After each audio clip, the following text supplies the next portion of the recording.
পরবর্তী অঙ্ক 10 নাম্বারটা এই পাশে তোলা আছে। অঙ্কটা ছিল tan a √1 - sin square a প্রমাণ করতে হবে আমাকে sin a। তাহলে আমি বলেছিলাম বারবার বলে আসছি একটা কথা, সেটা হলো যে tan আর cot যে জায়গাতে থাকবে ওই জায়গাতে আমরা অবশ্যই tan আর cot কে ভাঙবো।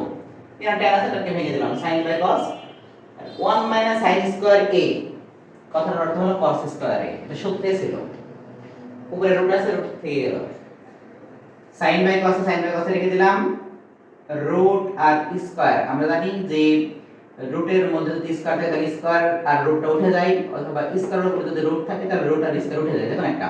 তাহলে স্কয়ার রুট উঠে গেল, তাহলে cos থেকে গেল এখানে। এটার সাথে এই অংশটার সাথে এই অংশটা গুণ আকারে আছে, তাহলে নিশ্চিতভাবে নিচের অংশটার উপরের অংশটা কেটে যায়, কারণ আমরা জানি সব সময় এখানে দুটো জিনিস শেখার আছে। একটা জিনিস হলো হর আর লবের ফাংশন।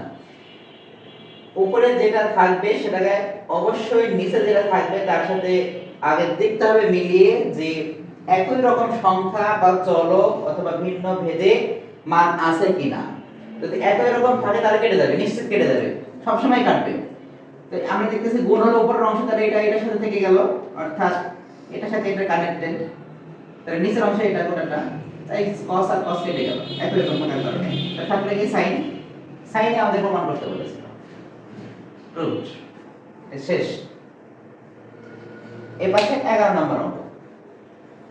11 নম্বর অঙ্ক দেওয়া আছে ওখানে sec a + tan a / cos a + cot a প্রমাণ করতে হবে আমাদের, তার উল্টাটা, অর্থাৎ cos a - cot a / sec a - tan a, এর উল্টাটা।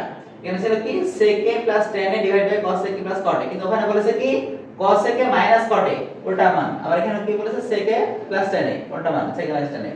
তো ওরা যেহেতু এরা এই অঙ্কটা চালাকি করে দিয়েছে, তাই আমরাও এই অঙ্কটা চালাকি করেই করেছি ওদের সাথে সামঞ্জস্য রেখে। কিভাবে করেছি? অঙ্কটা দুই ভাবে করা যায়, আমি খুব সিম্পল ভাবে অঙ্কটা করেছি তোমাদের সুবিধার্থে।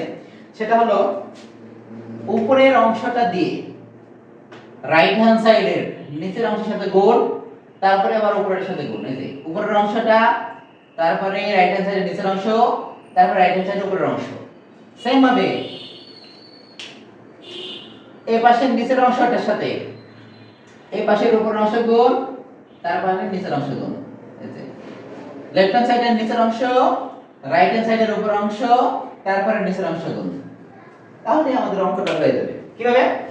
sec a R sec a গুণ করলে কি হয়? sec স্কয়ারে প্লাস আর মাইনাস a মাইনাস tan গুণ করে tan স্কয়ারে, আর এটা যা থাকলো যা ওপাশে আছে তা আমি রেখেই দিলাম গোটাটা, কারণ ওটা আমাদের প্রমাণ করতে হবে, তাই আমরা রেখে দিয়েছি না।